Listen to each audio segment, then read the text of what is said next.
political attack dog since he was a kid.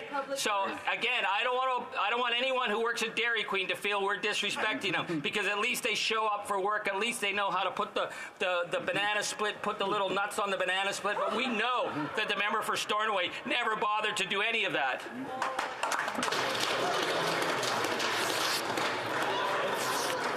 I don't want to, if we have such little time left before the time it is for statements from members, that I don't think it would do justice to just have a question that would be asked. Statements from members. Déclaration de députés. L'honorable député de Winnipeg. The honourable member for Winnipeg North. From Winnipeg North. Thank you, Mr. Speaker. You know, every 3 months, Canadians receive the carbon rebate. Today is one of those days, Mr. Speaker. Right. In Winnipeg North alone, for a family of 4, you're looking at $1,200 a year, Mr. Speaker. Wow. That's 4 payments every 3 months. Mr. Speaker, I look at it in terms of how the Conservatives like to tell misinformation and mislead Canadians. I want to let every Conservative member know that I'm going to ensure that the people of Winnipeg North and the province of Manitoba are very much aware. Do not trust the Conservative Party because they consistently mislead. By taxing or axing the tax, Mr. Speaker, what they're doing is they're taking disposable income out of the pockets of Canadians. In particular, over 80% of the residents of Winnipeg North. I say shame on the Conservatives for trying to think Canadians can be fooled. Axe the facts.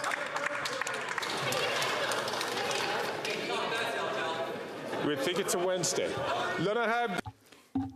The honourable member for Louis Saint Laurent. Mr. Speaker, the Prime Minister keeps repeating that nothing is more important than relations with First Nations. After 8 years, nothing could be further from the truth. And here's another example involving Wendake, which I have the honour of representing in this House. Parks Canada is preparing to transfer to Gatineau Wendat artifacts from their ancestral territory. This decision was made without proper consultation with the Wendat. As Grand Chief Vincent told the Quebec City newspaper, we will take this to the minister. If he doesn't take respect for the consultation protocol, we will see what action we will take. As far as we're concerned, the current way of doing things is not acceptable. End quote. This story is not new, though. 7 years ago, I sounded the alarm, but as is too often the case, the Liberal government did nothing. The situation is unacceptable, especially since Wendake has a magnificent museum hotel known for its significant expertise in preserving and showcasing artifacts. This hotel museum was built and inaugurated in March 2008 in partnership with the Conservatives. Mr. Speaker, the government must stop saying one thing and doing another. It must respect the will of the Wendat. Winnipeg's South Centre. Mr. Speaker, when I knocked on doors this past summer, there were many days that saw smoke-filled air that prevented kids from going outside, far above normal temperatures that pose life-threatening conditions for vulnerable seniors, droughts that cause cracks in home foundations, and anxiety about the future as the realities of climate change confront us in new and undeniable ways. Canadians want to do their part to fight climate change, but they also need to take care of their families' needs. And that's the advantage of our climate plan. It lets you do both by providing rebates that offset added costs for 8 out of 10 Canadians, while at the same time being proven to effectively reduce pollution. The Canadian Climate Institute released a study recently that detailed that all government current policies will prevent the equivalent of Quebec and Ontario's emissions combined by 2030. The world is moving away from heavily polluting fuels, Mr. Speaker. If Canada does not do its part, we will be on the outside looking in, with international trading partners and allies shutting us out of deals and taxing our imports. We are going to continue to advocate for environmental policies that protect our future. Thank you, Mr. Speaker.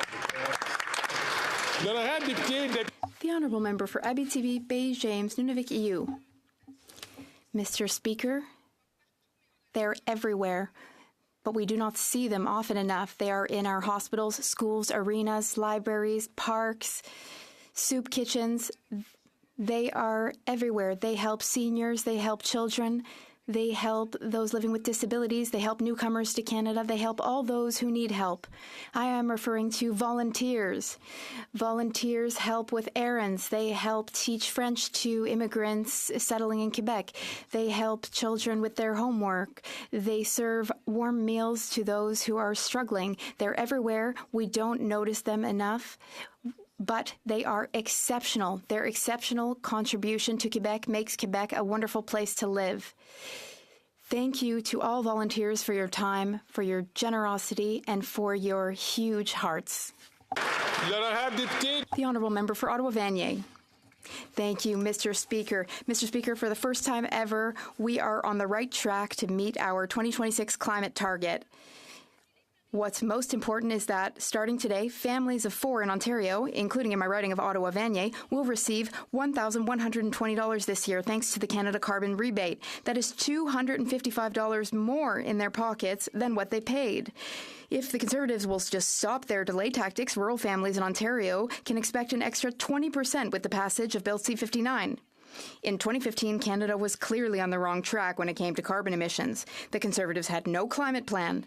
Pollution was free. Emissions just kept rising. Today, thanks to the efforts of Canadians and of our government, Canada's emissions have fallen by 8%. The Conservatives refuse to fight climate change.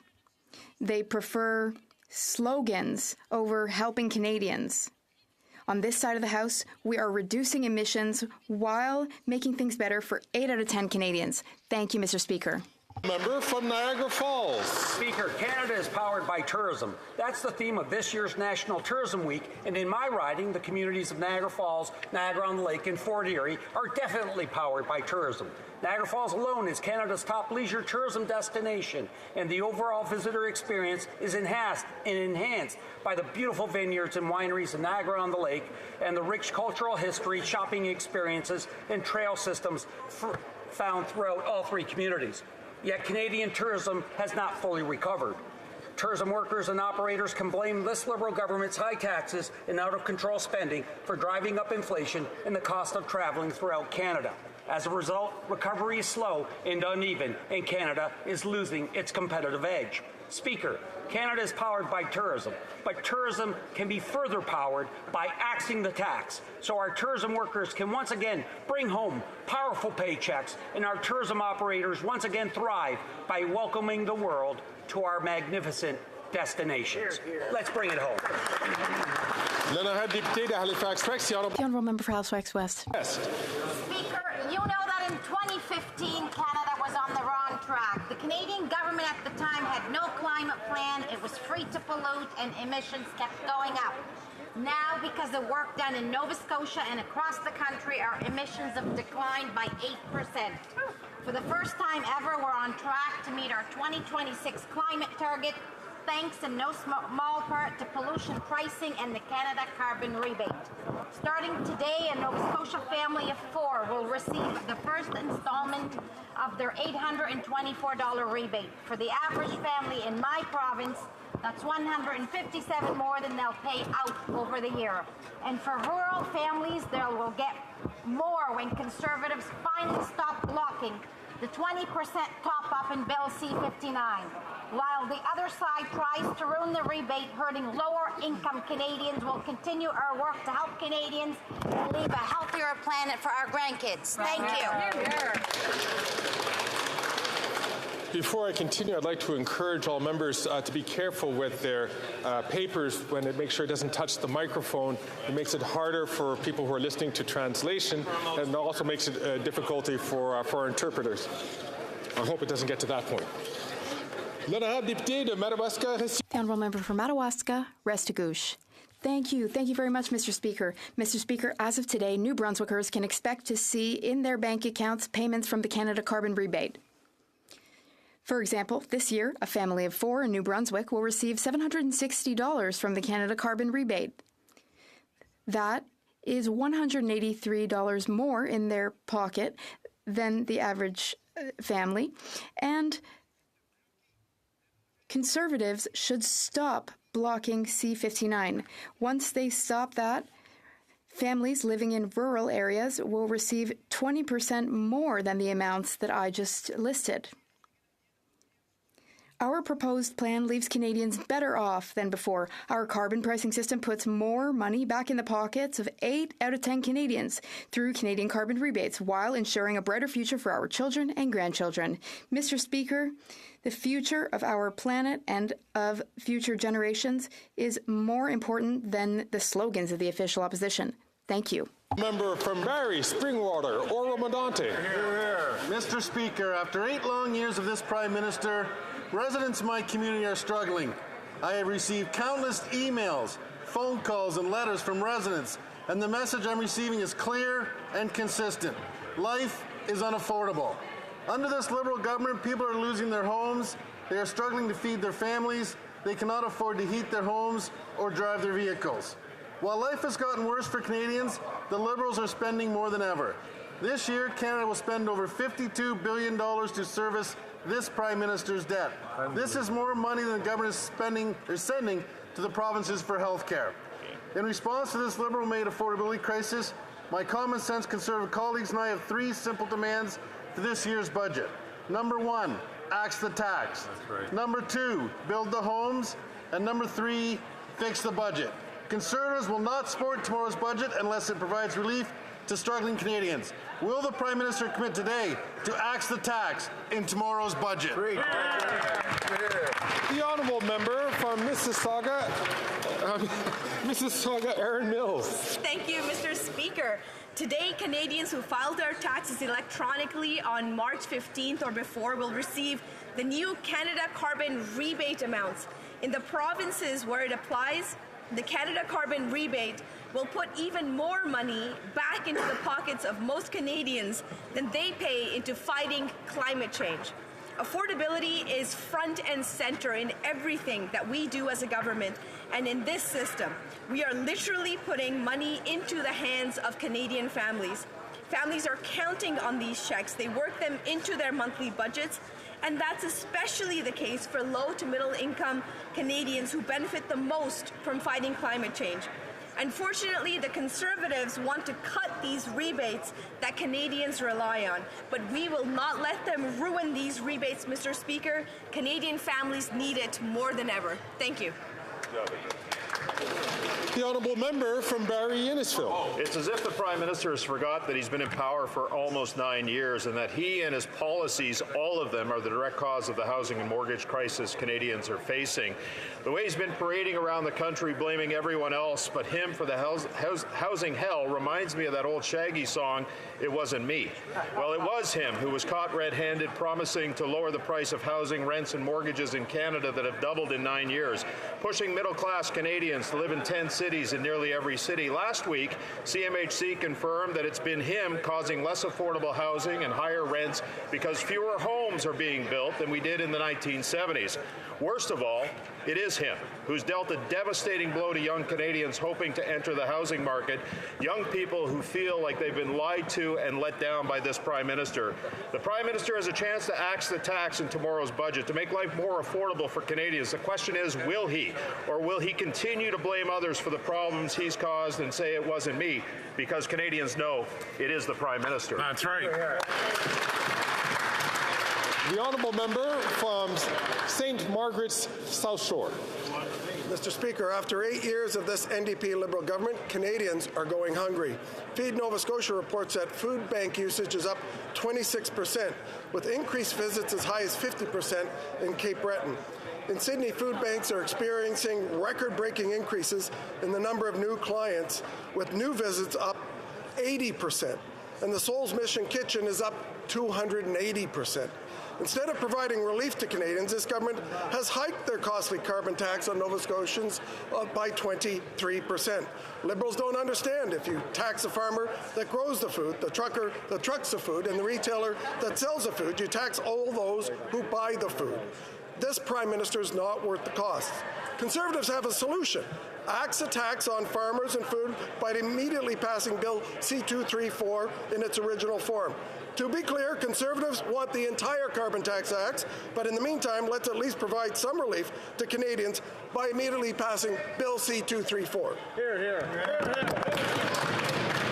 The honourable member from Yukon. Monsieur le Président, en 2015. Mr. Speaker, in 2015, Canada was clearly on the wrong track when it came to carbon emissions. The Conservatives had no climate plan, pollution was free, and emissions were still rising. Today, thanks to work being done across the country, Canada's emissions have fallen by 8%. For the first time ever, we are on track to meet our 2026 climate target. Mr. Speaker, my constituents in the Yukon expect commitment on climate action. The price on pollution encourages us to find greener alternatives in our day-to-day lives while we benefit from the rebate, and the plan is working. A family of 4 in Whitehorse will receive over $1,200 through the Yukon carbon rebate this year, while a family of 4 living in rural Yukon gets $1,488 in automatic quarterly payments. Mr. Speaker, if there's one thing going up, it's the temperature. On this side of the House, we're reducing emissions while making life better for Canadians. That's right. The honourable member from Algoma, Manitoulin, Kapuskasing. Mr. Speaker, to be from Northern Ontario is to live and breathe hockey. Whether at your local arena, Frozen Pond, or in the streets, we love our national hockey game. But it's been a difficult year for hockey in Elliott Lake.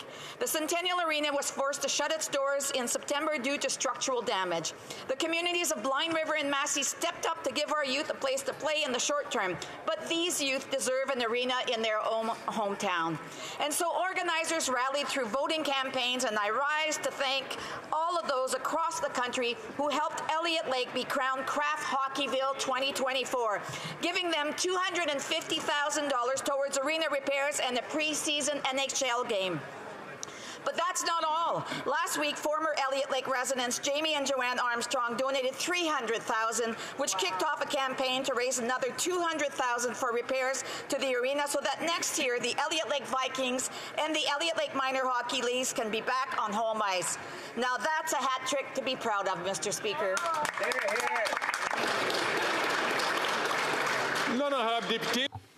The honourable member for La Prairie.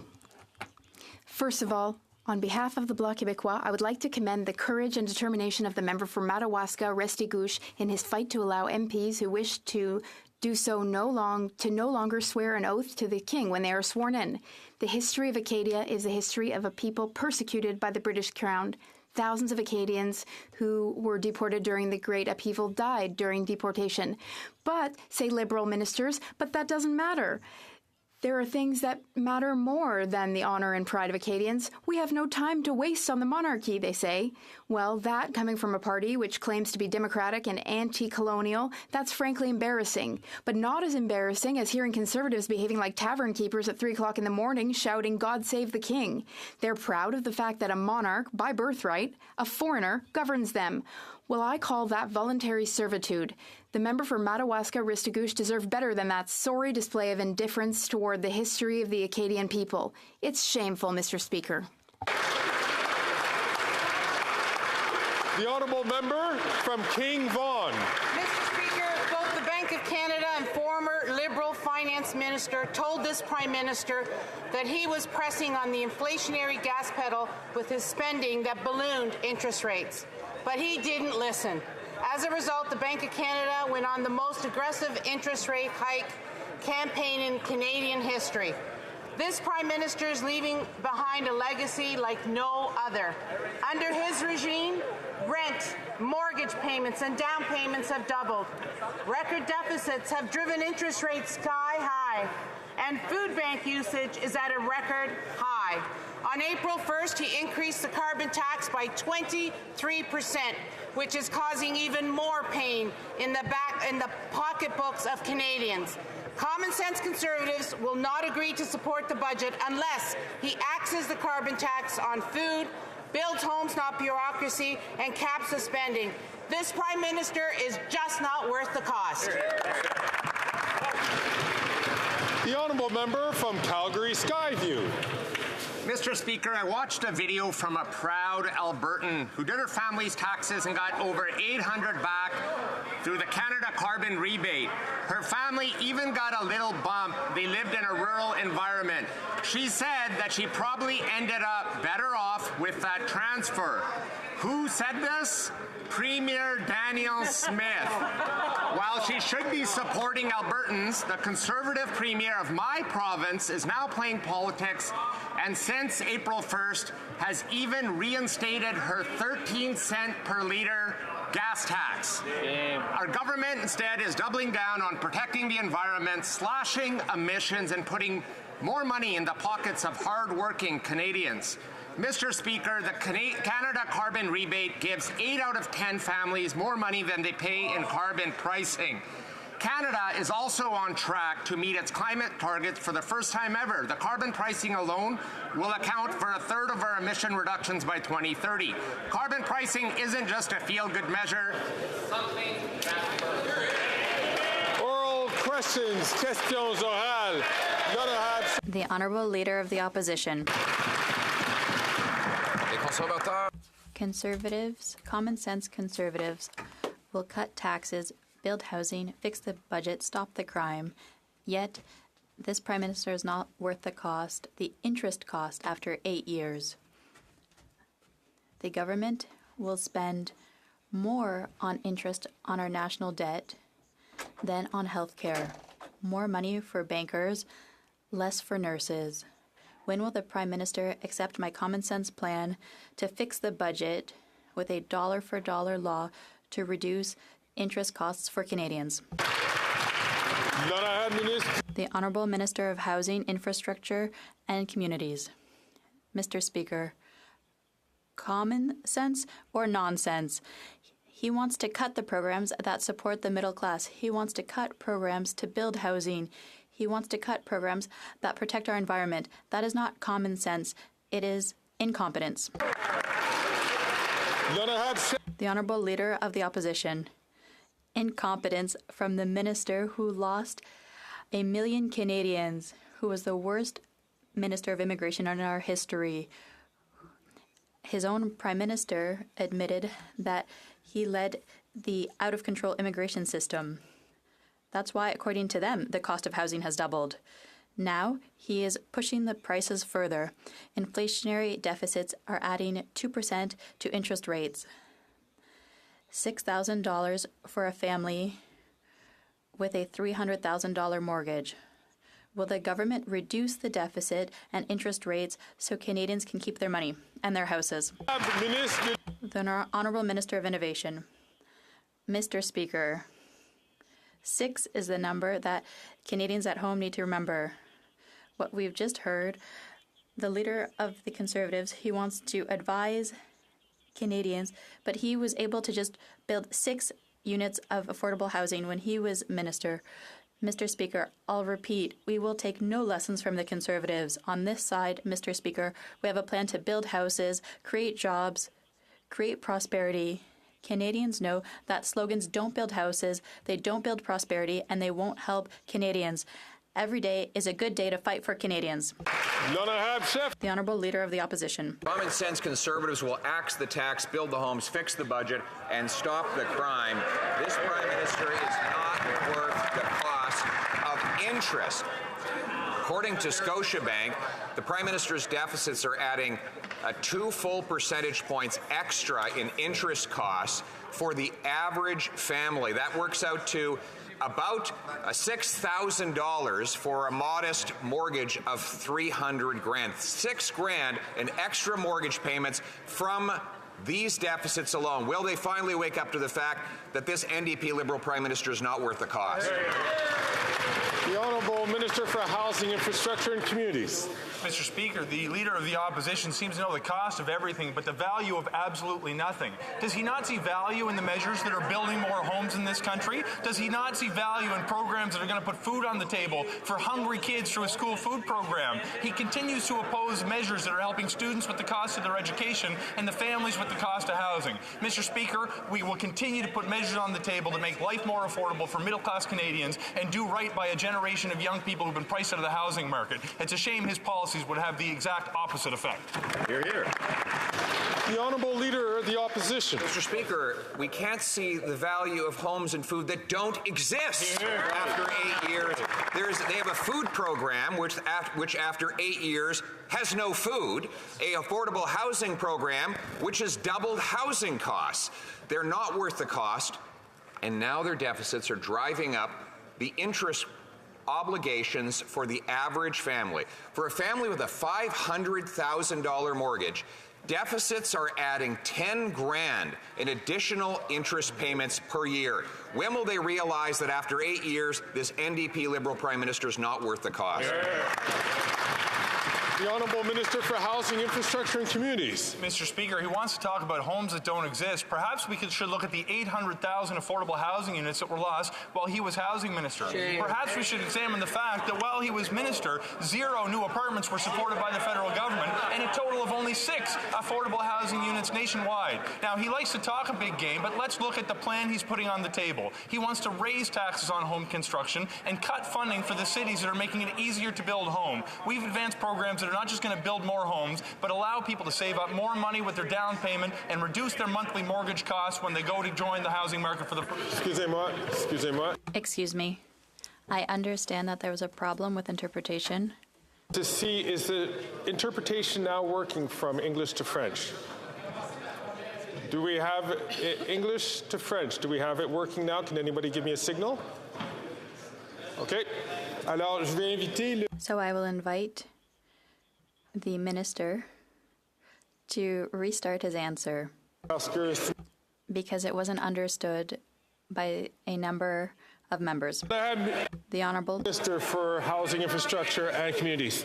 Mr. Speaker, the Honourable Member wants to talk about homes that don't exist. Let's talk about the 800,000 affordable housing units that were lost when he was last in government. Let's talk about the fact that when he was actually housing minister, he got 0 apartments built with the support of the federal government. Let's look at the fact that across the entire country, he was able to get a total of only 6 affordable housing units built. Mr. Speaker, he talks a big game, but he does literally nothing for the people who need to get into the housing market. We've got new measures that help people who are renting now and measures that will make it easier to save up for a down payment and to reduce your monthly mortgage costs if you want to own a home in this country.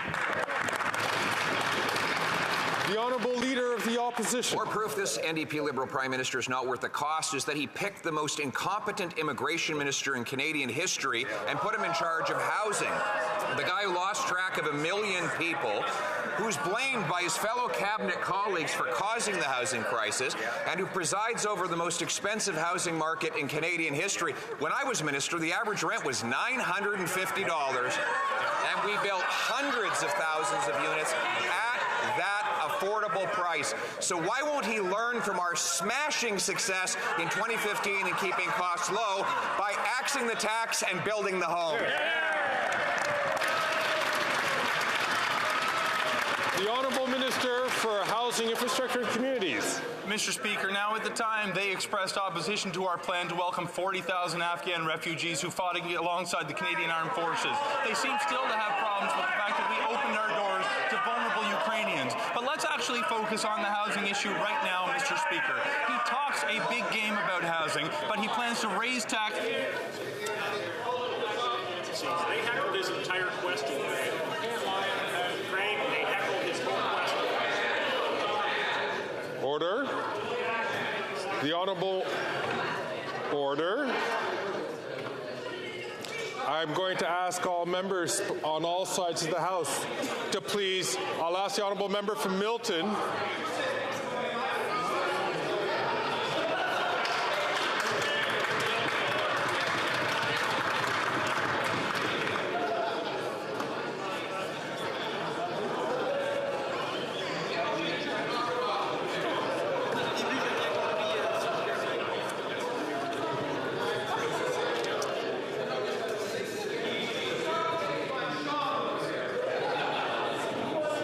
Colleagues,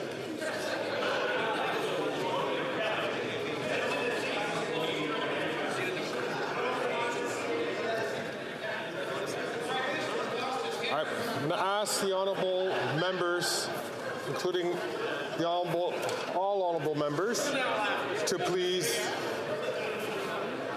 bring this back to order. The honourable minister has 15 seconds left on the clock. Mr. Speaker, they get antsy when they're confronted with their actual record. Let's take a look at what he got done. Only 6 affordable housing units across the entire country. Lost 800,000 more. 0 new apartments. Now he wants to raise taxes on home building and cut funding for the communities who are getting them built.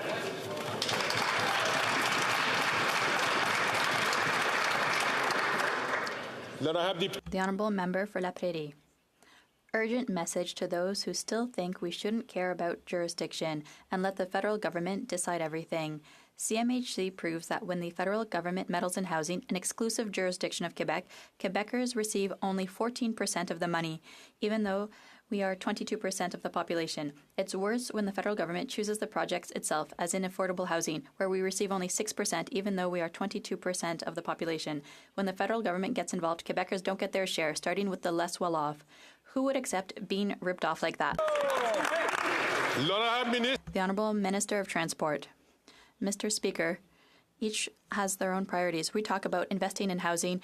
They want a referendum. We are investing in our youth and our seniors. The Bloc say they need a referendum.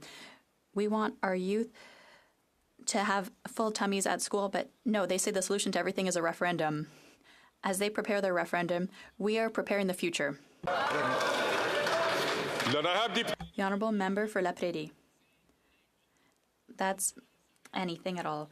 When the federal government meddles in Quebec's jurisdictions, Quebecers get shortchanged. Housing is a perfect example. We represent 22% of the population, but we get 14% of the money and only 6% in affordable housing. In addition to never having given us our fair share, tomorrow's budget will add insult to injury. They're going to impose new conditions on the extra $6 billion of our money they're promising for housing.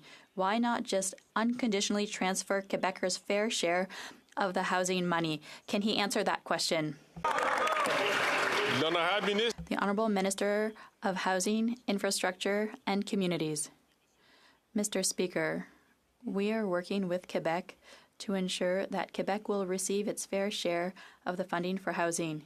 For example, with the program to accelerate the building of housing in Quebec, we have an agreement with $900 million of federal money and $900 million from Quebec. The result is $1.8 billion and 8,000 affordable housing units.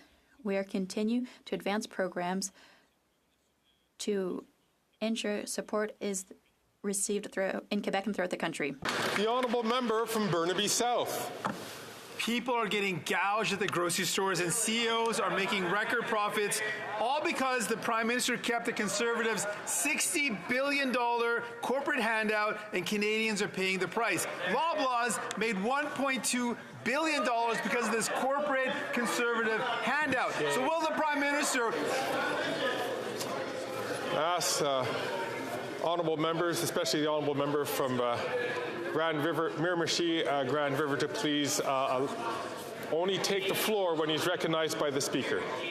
If the honourable member from Burnaby South can start from the top, please. Mr. Speaker, you can tell Conservatives get really touchy when we talk about corporate Conservative handouts. People are getting gouged at the grocery store and CEOs are making record profits. And the Conservatives are making noise because they're upset because they want to give more corporate handouts to companies like Loblaws that are gouging Canadians and ripping off people because they want that to happen. That's who they work for. Their chief strategist is a Conservative lobbyist for the biggest corporation that sells groceries. Now, will the Prime Minister reverse these Conservative corporate handouts, yes or no? Hear, hear, hear, hear.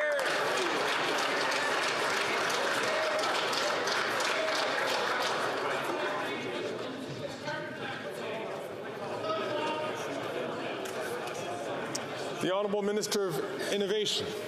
Thank you very much, Mr. Speaker. I'd like to thank the leader of the NDP for bringing a very important question on this floor, Mr. Speaker. But it seems that he's been missing a part, Mr. Speaker. He was with us in order to make the largest reform on competition in this country, Mr. Speaker. In fact, thanks to this work and the help of the NDP and our government, Mr. Speaker, we made the largest reform on competition in our nation history. But one thing, if he wants to help consumer, Mr. Speaker, why don't he work with us to make sure that we would have a grocery code of conduct across the nation, Mr. Speaker, to help consumer, to help families, to help young kids, Mr. Speaker. They can do something. We're waiting for it. The Honourable Member for Burnaby South.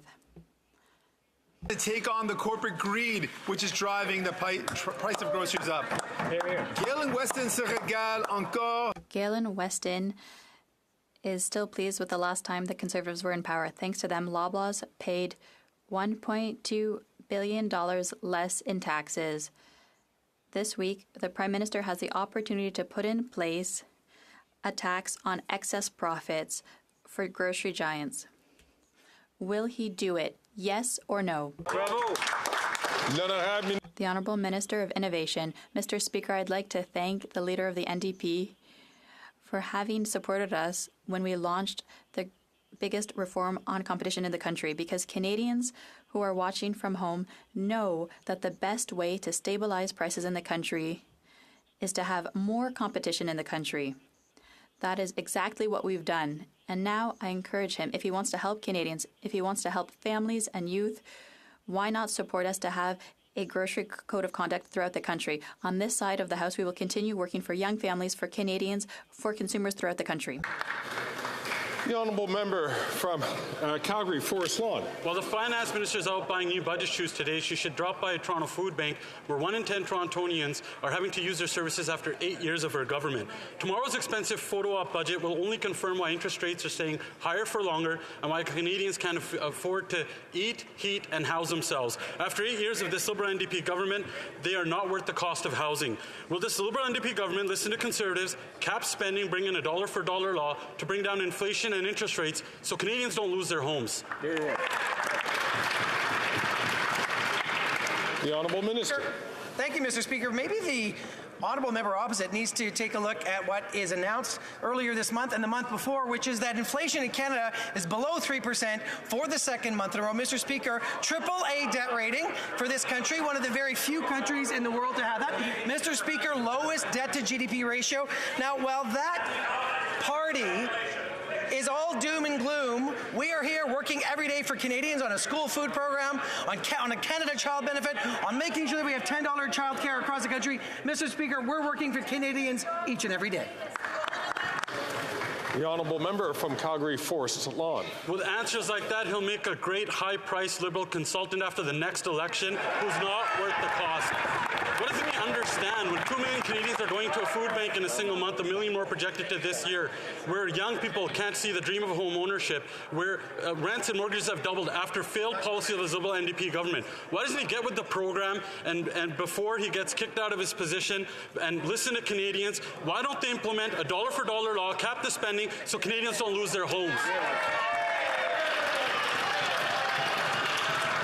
The Honourable Minister for Employment and Workforce Development. Mr. Speaker, that party and that member not only have no plan for housing, the meager plan that they have actually wants to make it more expensive to build houses in this country, and they're against every single measure that we've done to actually make home ownership affordable for Canadians again. Mr. Speaker, that Alberta MP voted against Air Products' $1.6 billion net hydrogen plant in our province, voted against the first carbon capture, use and storage net zero cement plant in our province. Mr. Speaker, they're voting against Alberta jobs. They're voting against Canadians. We're here for Albertans and Canadians each and every day. The honourable member from Peterborough Kawartha. After 8 years, this NDP Liberal government Prime Minister is not worth the cost. Emily Wheaton is a single mom who lost her home because she didn't qualify for her mortgage renewal. Why? Because of this Liberal NDP inflationary spending, which has driven up interest rates. So now she's forced to rent. She's paying nearly $4,000 for a 600 square foot apartment. Tomorrow's budget, we're asking for the Prime Minister to show compassion and sanity. Have $1 of spending for every new dollar spent, so Canadians can afford to keep their homes. The Honourable President of the Treasury Board. Mr. Speaker, what you will see in tomorrow's budget is support for renters and homeowners alike, and we'll do that all the while being fiscally prudent with the lowest debt-to-GDP ratio in the G7 with a AAA credit rating from an independent, objective observer, Mr. Speaker, as well as traditionally low unemployment. We do that at the same time as working for the most vulnerable in this country, something that the Conservatives vote against every single time. We expect all members of this House to support Canadians across the board. Thank you, Mr. Speaker. The honourable member from Peterborough Kawartha. Thank you, Mr. Speaker. What Canadians don't believe is anything they say. Right.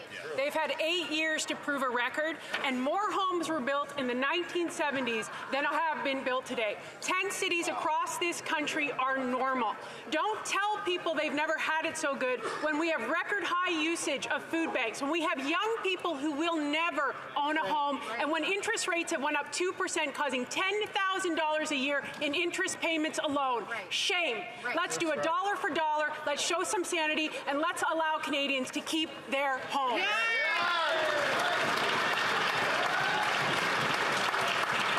The Honourable Minister for Families and Children. I think what Canadians need to know is what the Conservative response is to the affordability challenges that Canadians are facing. It's cuts. It's cuts to the programs that they need and are supporting them in a time of need, abandoning them when they most need it. On this side of the House, we've put forward a national school food program. We've put forward $10 a day childcare, the Canada Child Benefit, supports that are helping Canadians put food on the table and support their families, in contrast to everything that they oppose. The Honourable Member for Mégantic-L'Érable. For 3 weeks now, the Liberal Prime Minister and his ministers have been displaying all the failures of this government after 8 years. Inflation, interest rates, rents, mortgage payments, everything's going up. And it's going to continue with the Liberals. Tomorrow is the budget day. Will the Prime Minister, who isn't worth the cost, at least accept our demands to cut taxes for farmers and food, build housing, not bureaucracy, and apply dollar-for-dollar discipline, and especially put an end to the parade of inflationary spending so Canadians can feed themselves and house themselves? The Honourable Minister for Public Services and Procurement. Thank you, Mr. Speaker. 1, 2, 3, 4, 5, 6 affordable housing units. That's what the leader of the Conservatives built when he was housing minister. That's in contrast with the 8,000 affordable housing units that we are building now, in partnership with the Government of Quebec and municipalities. In Mégantic-L'Érable, the project will be building 24 affordable housing units just there, 4 times more than were built by the Conservative leader, the chief insulter. The Honourable Member for Mégantic-L'Érable. It's not 24, it's 48, Mr. Speaker, and it's worse. CMHC is slow in approving that project. Mr. Speaker, I'm so surprised to hear that minister give results, showing off results that there's tens of thousands of affordable housing units he wants to build to correct a crisis his government created. That's the reality, Mr. Speaker. Tomorrow, will they understand common sense, build housing, not bureaucracy, so that Canadians can house themselves and get out of the crisis that they built? The Honourable Minister of Public Services and Procurement. Thank you, Mr. Speaker. I'm very pleased to see that my colleague knows that we're doing much more than the Conservative leader, the chief insulter, did during his time as Minister of Housing. There's another project in his riding, in addition to the one he mentioned, called Envole-toi, 13 affordable housing units for people who need them, people who otherwise would be on the street. 13 is 2 times 6, double what was built by the Conservative leader, the chief insulter, during his whole term for the whole country.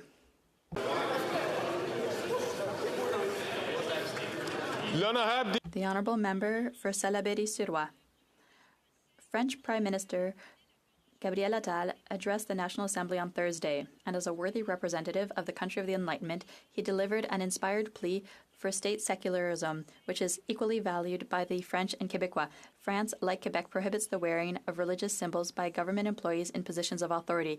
France goes even further than Quebec's Bill 21, which this Prime Minister wants to challenge before the Supreme Court, claiming that it is discriminatory.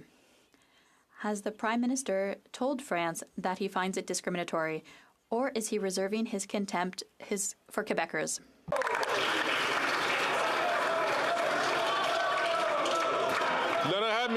The Honourable Minister of Transport. Mr. Speaker, Canada is a secular country and Quebec is a secular province. Nobody is calling that into question, but the Bloc Québécois is looking for a way to create disputes, to oppose people, to say that because we're proud Quebecers, we should separate because we're different from others.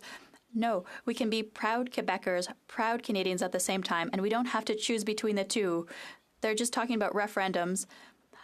And while they do that, we're talking about building a more just, more open, more inclusive society, a strong Quebec in a united Canada. The Honourable Member for Salaberry-sur-Roi.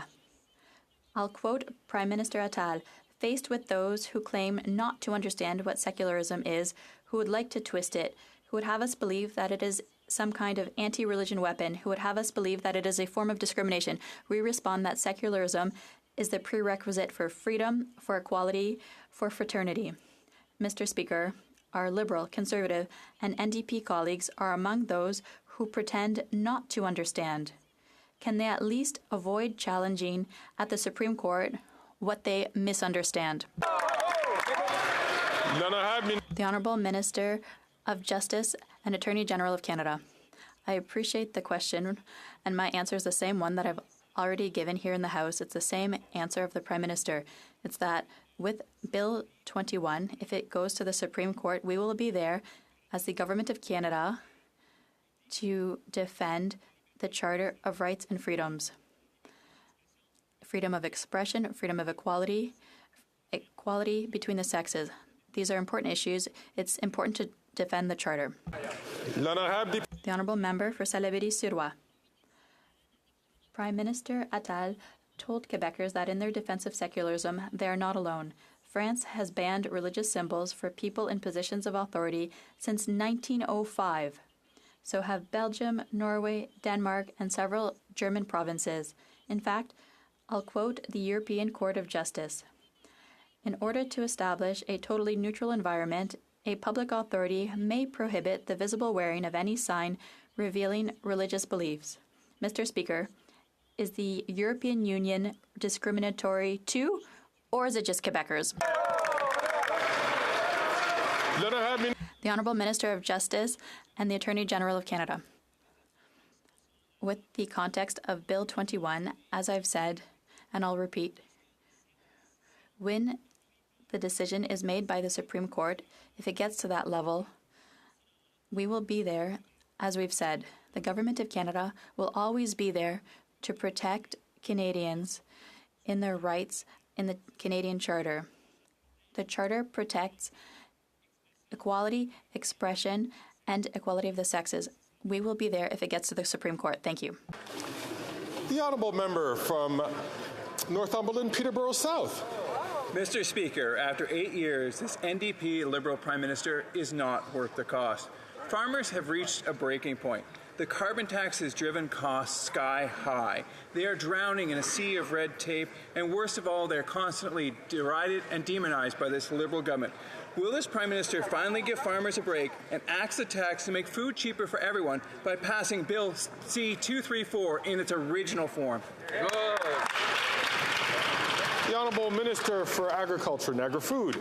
Thank you very much, Mr. Speaker. And being a farmer, I'm fully aware that farmers are on the front line of climate change. They see the devastation impact of climate change in this country and the destruction of burns, killing cattle. But also we have a price on pollution, Mr. Speaker, and along with the price on pollution, we have a Canada carbon rebate, which puts more money back in the pockets of Canadians. Mr. Speaker, why does the Conservative Party of Canada want to take that money away from Canadians? The Honourable Member from Northumberland, Peterborough South. Mr. Speaker, it was clear from the PBO that 6 out of 10 Canadian families are worse off. They're worse off because of that carbon tax and so-called rebate. It's clear that these Liberals will not lift a finger to provide farmers and Canadians with relief from their cruel carbon tax. And if the Prime Minister won't commit to passing C-234 or a carbon tax election, what does he have to say to the families of Autonomy South Monaghan who've doubled their use of the food banks in the last 6 months? The Honourable Government House Leader. Mr. Speaker, I would respond to the Honourable Member that he just should advance a couple rows up here. I could introduce him if he'd like. Speak to the Opposition House Leader. Bill C-234 is completely in their hands. Right. If they would like to bring it to the floor for a vote, we could deal with it. But while I'm on my feet, Mr. Speaker, and we're talking about doubling, C-59 is something he could also do something about, which would bring the carbon rebate to double what it is today. Let's pass that today, have a positive impact for the constituents that he serves, and bring a better carbon rebate to rural Canada. Hear, hear. The honourable member from Battle River Crowfoot. On April 1st, that Prime Minister hiked the already crippling carbon tax by 23%. Jake from Vermeer's Dairy near Camrose calculated that by 2030, he will be paying nearly $1,500 a month in additional carbon tax for the daily milk pickup alone. That is higher costs that consumers are forced to pay because of those Liberal policies. After 8 years, that NDP Liberal Prime Minister is simply not worth the cost. So my question for those Liberals is this. Will they pass Bill C-234 in its unamended original form so that Canadians can afford to eat? The Honourable Minister for Natural Resources and Energy. It is important that people are not talking nonsense in the chamber. The parliamentary budget officer actually said that he was extremely troubled by the opposition's selective use of the facts and their spin. Now 300 Canadian economists from across the country have said the price on pollution is the best way to reduce carbon emissions in a manner that actually addresses affordability. It is a true shame in this House that we have a climate-denying opposition, one that doesn't care about affordability. It is truly a shame.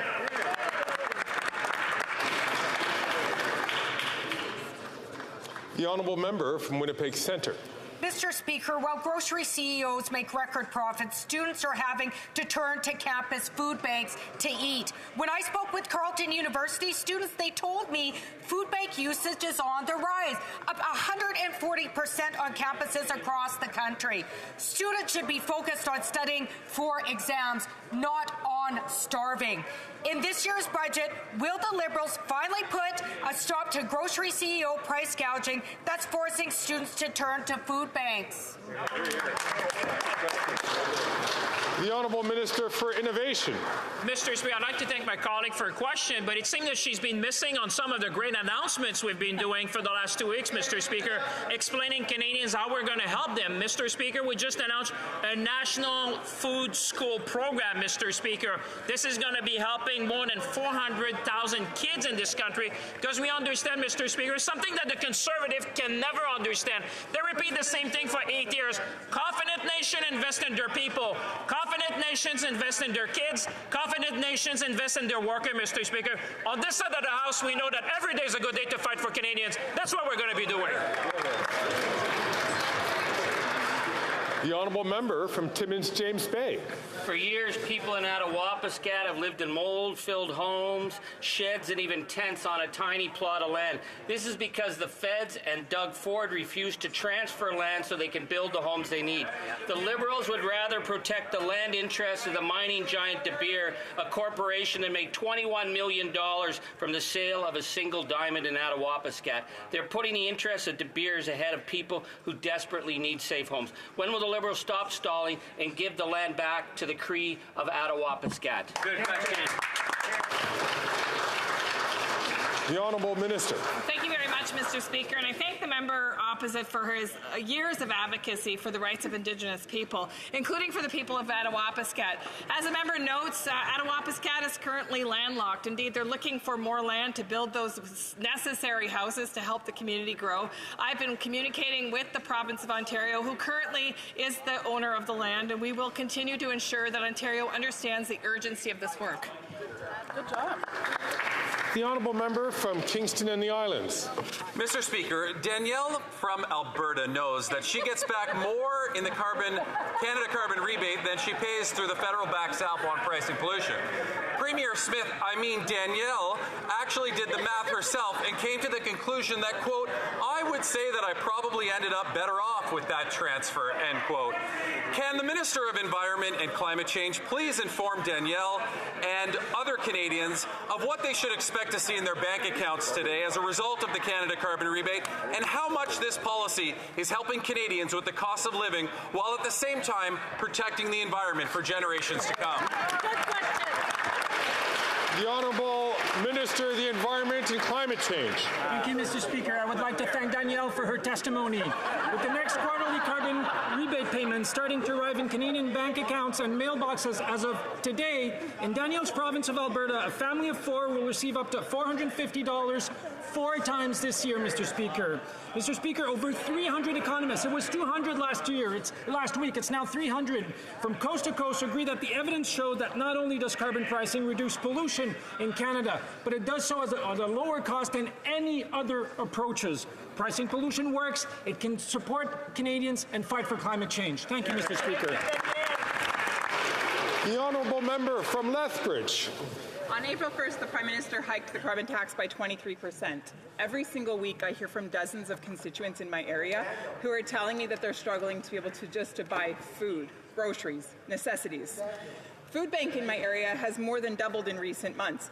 After 8 years of this NDP Liberal Prime Minister, he is just not worth the cost. That is clear to Canadians. So Conservatives have put forward a common sense solution. It's called Bill C-234. This government decided to gut it by bullying their senators.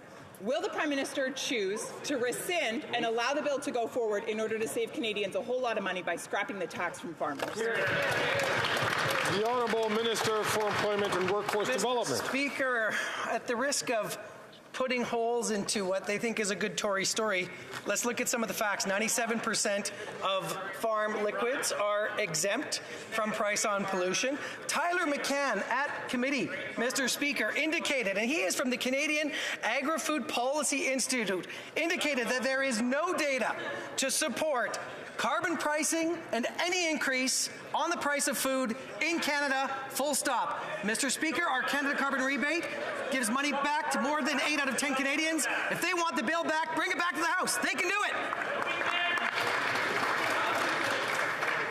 I'll ask the Honourable Member from Peace River Mackenzie, please, to wait his turn. He's an experienced, very experienced member of this House. The Honourable Member from Lethbridge. No matter what this government does to try to distract, the facts remain the same. Canadians are struggling. They cannot make ends meet. And of course, it starts with groceries and fuel at the pumps and being able to heat our homes. After 8 years, this NDP Liberal Prime Minister just is not worth the cost, certainly not the cost of the punitive carbon tax. Conservatives put forward a very common sense bill, C-234, which would axe the tax from farmers and save Canadians a whole lot of money.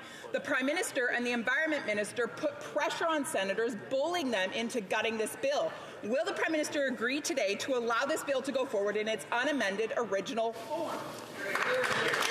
The Honourable Government House Leader. The Honourable Member may have missed my earlier answer, but I could repeat it if she would like. The bill in question, C-234, is a bill that the Conservatives could call any time and we could deal with and debate in this House. And while I'm on my feet, once again, I would like to add, and I perhaps want to correct something I said a little earlier to the other Honourable Member.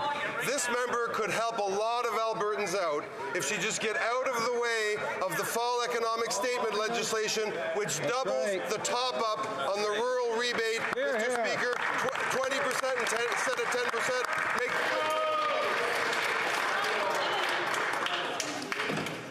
For the last time, I would like to remind the very experienced members, including the member from Peace River Mackenzie, that he should only take the floor when he's recognized by the Speaker. L'honorable député de Beauce. The Honourable Member for Beauce. Mr. Speaker, for 8 years, this Liberal bloc PM has not been worth the cost of the carbon tax. Farmers are rebelling against him. Mountains of red tape, a real lack of financial support, and a carbon tax which is stifling the farm sector throughout Canada. Getting rid of this carbon tax will be the quickest way of making food more affordable and helping our farmers keep working. But the Bloc Québécois wants to radically increase the tax. Will the Prime Minister commit to adopting C-234 in its original form without amendment in the budget tomorrow? The Honourable Minister of the Environment and Climate Change. Mr. Speaker, if the Conservatives had an ounce of intellectual integrity, they would admit to Canadians that 97% of fuel used on farms where there is pollution pricing is not taxed by the federal government, first of all. Secondly, do you know what I've been doing, Mr. Speaker? Recently, I've been meeting with farmers from Quebec, Alberta, Nova Scotia. I've been meeting with grain farmers, cattle farmers. They don't talk to me about carbon pricing. They talk to me about the hundreds of millions of dollars due to impacts from climate change in the farming sector in the country. Once again,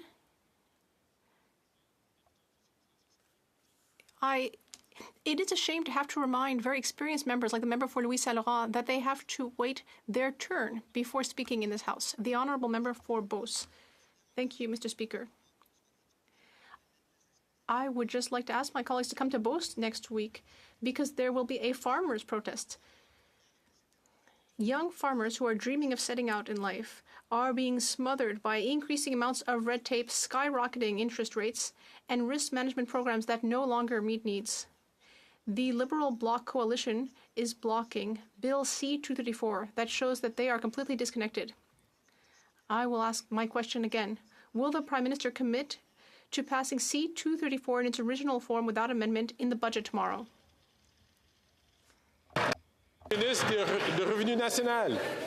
The Honourable Minister of National Revenue. Mr. Speaker, it's a shame that my Quebec colleagues have not yet seemed to figure out that the pollution pricing system does not apply in Quebec. There's been a carbon market there since 2013, so there's no impact from the federal system. In the federal government, we're using incentives to push people to better practices. Incentives to acquire greener equipment and so on. We will be there for all farmers, Mr. Speaker. The Honourable Member for Lac-Saint-Jean. Mr. Speaker, instead of acting like the sorcerer's apprentice in Quebec jurisdiction in the budget, the federal government should help asylum seekers. These are people who don't even have a right to work. They've been waiting for 2 years for the federal government to give them a permit. They're waiting at food banks.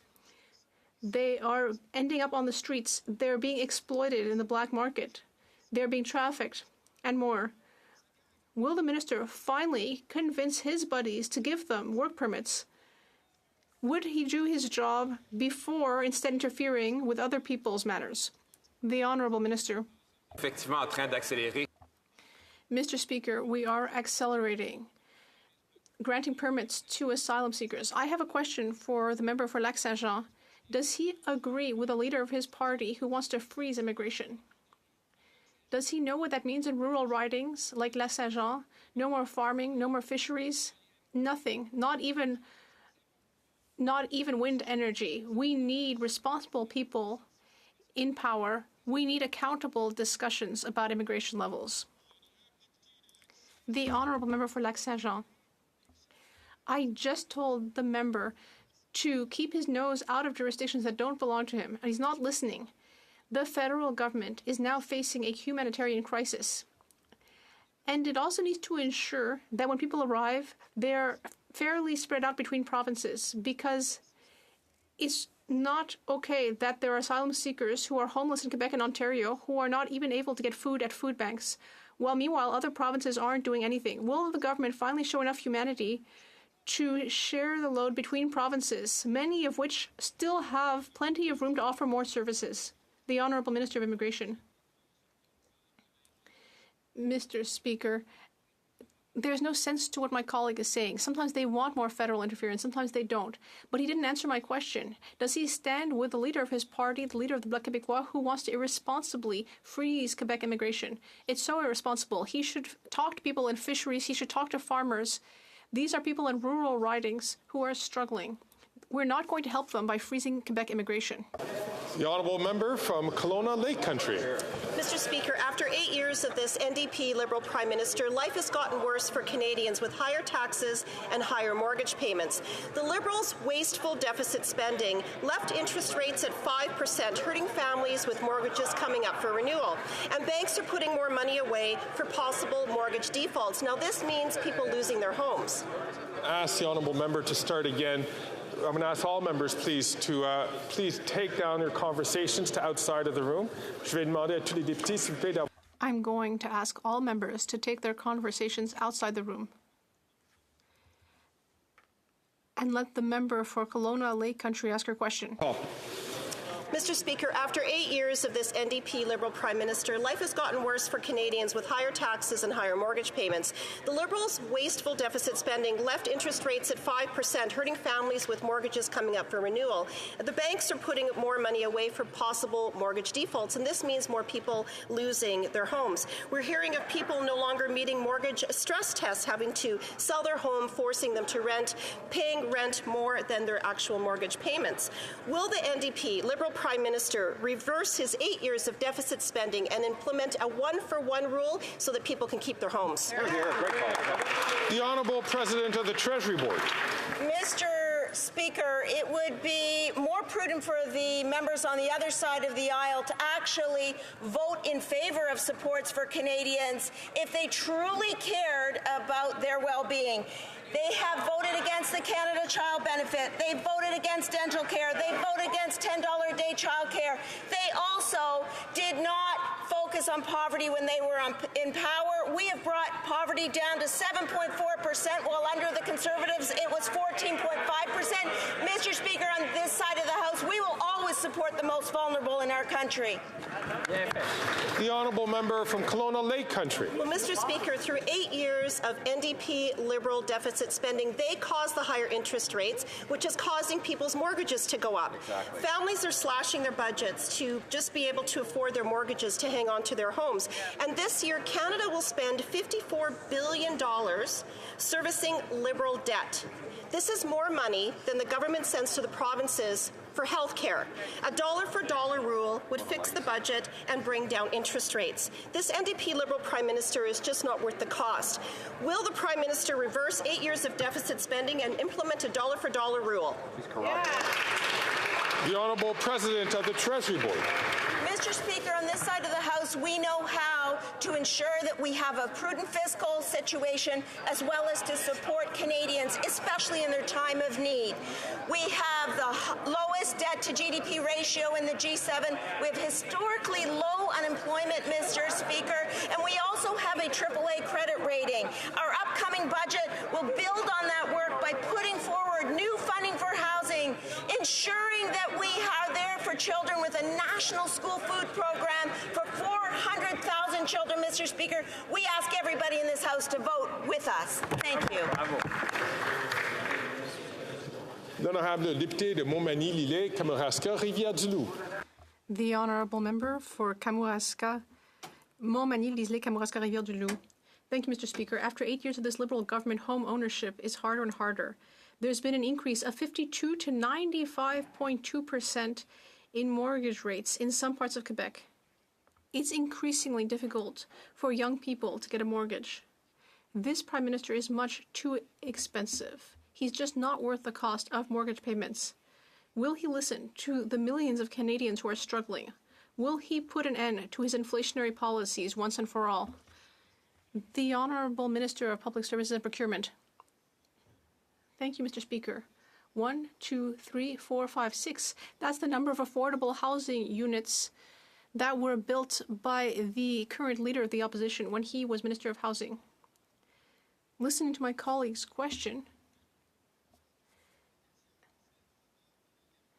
when I look at the projects in his writing, well, 41 units of affordable housing were built in his writing just over the last few weeks, thanks to the municipality that the leader of the opposition called incompetent, by the way.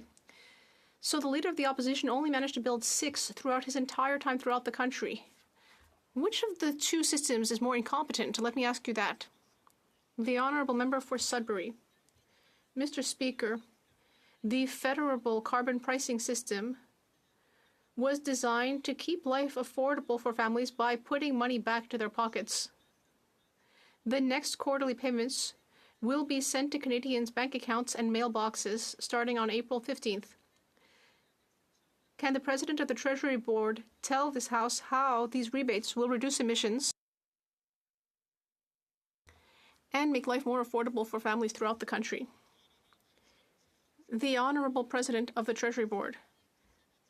Mr. Speaker, when Conservatives deny climate change, they are also denying science. With our carbon pricing system, we are making big polluters pay and giving more money back to Canadian families. 8 out of 10 Canadian families, including in my riding of Oakville, will have more money in their pocket. On this side of the House, we will continue to make our economy greener. The environment and the economy go hand in hand. Unlike the Conservatives, we believe in science. The honourable member from Calgary-Midnapore. Mr. Speaker, the Procurement Ombudsman confirmed what we already respected, and that is Dominic Barton and McKinsey & Company receive preferential treatment in contracting. The Liberal NDP government has given over $100 million in contracts to McKinsey & Company. This Prime Minister is not worth the cost of consulting. So why is it that Liberals take care of themselves, friends and insiders, when they should be taking care of Canadians? The honourable member, the honourable Minister of Public Works. Thank you, Mr. Speaker. And taking care of Canadians is exactly what we need to do on this side of the House, certainly, through proper management of procurement exercises with the type of things and measures that we have announced in the last few weeks and months, but also looking after the needs of Canadians with the important investment in housing that we have made, and we're maybe making even more with the announcements come tomorrow. 8,000 homes, affordable homes, just in the province of Quebec, and hundreds of thousands of them across Canada. Here. The honourable member from Calgary-Midnapore. Mr. Speaker, a Liberal minister personally signed a contract for McKinsey & Company for $5.7 million. No wonder they didn't want to give us the documents. They were trying to protect their ministers. Right. Department officials were trying to push back. They said, don't sign that document, Minister. The minister went ahead and personally signed the document. Why is it that Liberals take care of themselves when they should be taking out the trash and taking care of Canadians? The Honourable Minister for Public Services and Procurement. Merci, Monsieur le Président. J'ai déjà répondu. Thank you, Mr. Speaker. I already answered this question in English. I will answer the same way in French. We are taking care of Canadians while also ensuring that our procurement system is fair and transparent, thanks to the new rules that we've created over the last few months, among other things. But taking care of Canadians also means recognizing the housing crisis that they're experiencing. And that's why over the last few days we announced several new measures that will also be announced tomorrow in the budget. Member from Sherwood Park, Fort Saskatchewan. This NDP Liberal Prime Minister is not worth the cost of a less stable world. 6 years ago, Parliament voted for my motion to recognize that the regime in Iran's IRGC is a terrorist organization and to shut down their operations in Canada. But in 6 years, this NDP Liberal government has failed to act. Liberals even blocked my common sense Bill C-350 to shut down the IRGC. So with the IRGC spreading terror across the Middle East and around the world, why did this Prime Minister choose to allow the IRGC to continue to recruit, fundraise, and promote its ideology here in Canada? The Honourable Minister for Public Safety. Mr. Speaker, we've said many times in this House, my colleague, the Minister of Foreign Affairs, has repeated it, Iran is a state sponsor of terrorism. We have taken a series of severe measures to restrict members of the regime, including the Revolutionary Guard Corps, from coming to Canada. With respect to listing a terrorist entity, it's national security agencies that do these reviews and from time to time provide advice to the government. Obviously, Mr. Speaker, all options are on the table, and I've asked the national security community to provide the government quickly with that advice. The honourable member from St. John's East. Putting a price on carbon pollution is one of the simplest and most effective ways to reduce pollution that is causing climate change. Just as importantly, the federal carbon pricing system is designed to keep life affordable by putting money back into families' pockets. Can the Minister of Rural Economic Development share with Canadians how much they will get back in payment starting today, April 15th? The Honourable Minister for Rural Economic Development. Thank you, Mr. Speaker. Today, the next Canada rebate check starts coming in people's bank accounts and in their mailboxes. And families in the members riding in St. John's are going to receive up to $298. And those everywhere else in Newfoundland and Labrador, Mr. Speaker, are going to get $327 on their April quarterly deposit. However, unfortunately, the Conservatives are showing once again they really don't care about rural Canadians. They're holding holding up the doubling of the rural top up, Mr. Speaker, keeping those rebates from being even bigger. We know the price on pollution works, and we know we are putting money back in Canadians' pockets. I just wish the Conservatives did.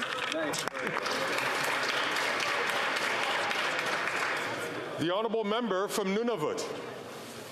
The school that I graduated from, the Atagutaluk Elementary School in Igloolik, is falling apart under the Liberals' watch. A recent report said there are 127 issues that need fixing, including safety hazards like missing handrails and exposed electrical circuits. Children cannot learn when their school is crumbling. In Budget 2024, will the Liberals invest in fixing or replacing schools so Nunavut children can learn safely? The Honourable Parliamentary Secretary. Thank you, Mr. Speaker, and I want to thank my colleague for her question. We agree that every child in Canada should have the opportunity to go to school in a proper environment and also to go to school on a full belly. That's why we've implemented programs to support schools, support students, and to support the school food program, which we think is very important for kids all across Canada, including those in the Arctic and in Nunavut. Good job. The honourable member from Spadina, Fort York. Mr. Speaker, the Islamic regime in Iran, the official supplier of rockets to Hamas, has now fired its own weapons at Israel. Is the NDP Liberal coalition still considering stopping arms exports to Israel and limiting that country's defense capacity? Has the launching of over 200 drones and cruise missiles been enough to silence the government's NDP masters? It must be difficult being a partner with a partner that is so deaf, blind, and quiet on Iran and Hamas's crimes. Mr. Speaker, has the Prime Minister at least learned something and will not be repeating his 2015 promise to normalize relations with Iran in the upcoming election? The Honourable Minister for Foreign Affairs. Speaker, Canada unequivocally condemns the attacks by Iran against Israel. This was unprecedented. We support Israel and its people. This attack only served to destabilize the region and further escalate in the region, and this is completely unacceptable. That is why I've been in contact with my Israeli counterpart, and also I've been in contact with many actors in the region, and we will continue to push proactively to make sure that indeed there is no further escalation and that we bring back peace to the region. Thank you so much. Et voici la fin de la période des questions. That concludes question period. The honourable member from Peace River, Mackenzie. I think you've got that confused. This is Grand Prairie, Mackenzie. Thank you. My apologies. The honourable member from Grand Prairie, Mackenzie. Thank you, Mr. Speaker. I ask for unanimous consent to immediately adopt Bill C-2344 as concurred in at third reading in this House.